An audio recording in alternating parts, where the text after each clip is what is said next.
હવે ઠીક આટલી લઈ લો, લાસ્ટ સુધી લઈ લો.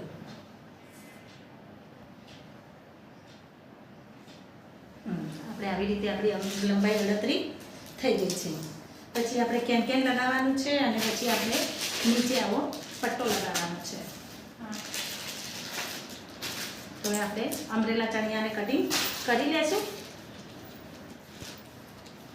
પડી ગઈ ખબર? હા. ઓકે.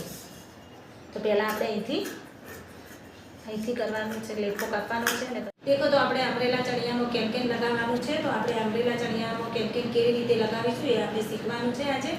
તો આપણે જેટલું કેન લાવ્યું હોય ને આવી રીતે ડબલ કરી અને કટિંગ કરી દેવાનું. તો આપણું આ કેન 2 મીટર છે, તો આપણે 2 મીટરને આવી રીતે ફોલ્ડ કરી દેવાનું છે અને પછી આપણે આવી રીતે કટિંગ કરી લેવાનું છે. આવી રીતે આપણે કટિંગ કરીને બેનું 4 મીટર થઈ જશે. આવી રીતે વચ્ચે સિલાઈ મારી દેવાની મશીનને અને પછી આપણે આવી રીતે કટિંગ કરી લેવાનું છે.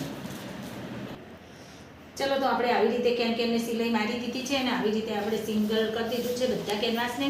અને હવે આપણે આ કેનને ચણીએ લગાવવાનું છે. તો એ કેવી રીતે લગાવીશું એ આપણે દેખવાનું છે. તો ચલો આપણે કેનને આવી રીતે લગાવવાનું છે. આપણું જે અસ્તર હોય એને કેન લગાવવાનું છે. તો આપણે નીચેનો ભાગ આટલો રાખવાનો છે બાકી અને ઉપરના ભાગથી આપણે આટલો ભાગ બાકી રાખવાનો છે. તો આપણે કેટલી લંબાઈ એ દેખી લેવાની છે. તો આપણે 8.5ની લંબાઈમાં આપણે કેન લગાવવાનું છે. તો આપણે 8.5ની જ્યાં સુધી આપણે 8.5 આવે ત્યાં સુધી આપણે નિશાન કરવાનું છે અને આવી રીતે આપણે કેનને લગાવવાનું છે અને કેનને આપણે આવી રીતે ચપટીઓ મારી જવાની છે.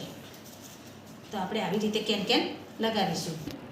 દેખો તો આપણે આવી રીતે કેન લગાવવાનું છે. આપણે એડજસ્ટ પટ્ટી દોરી દીધી છે અને આવી રીતે આપણે કેનને આવી રીતે ચપટીઓ મારીને આખા રાઉન્ડમાં આવી રીતે આપણે કેન લગાવવાનું છે અને આવી રીતે કેન લગાવી અને પછી આપણો જે ચણીઓ આપણે કટિંગ કર્યો એને આવી રીતે આપણે મૂકી દેવાનો છે. તો આપણો અમરેલા ચણિયો આવી રીતે બનાવવાનો છે. તો તમે બી આવી રીતે અમરેલા ચણિયો બનાવજો. તો આપણો અમરેલા ચણિયો એકદમ રેડી છે. By friends.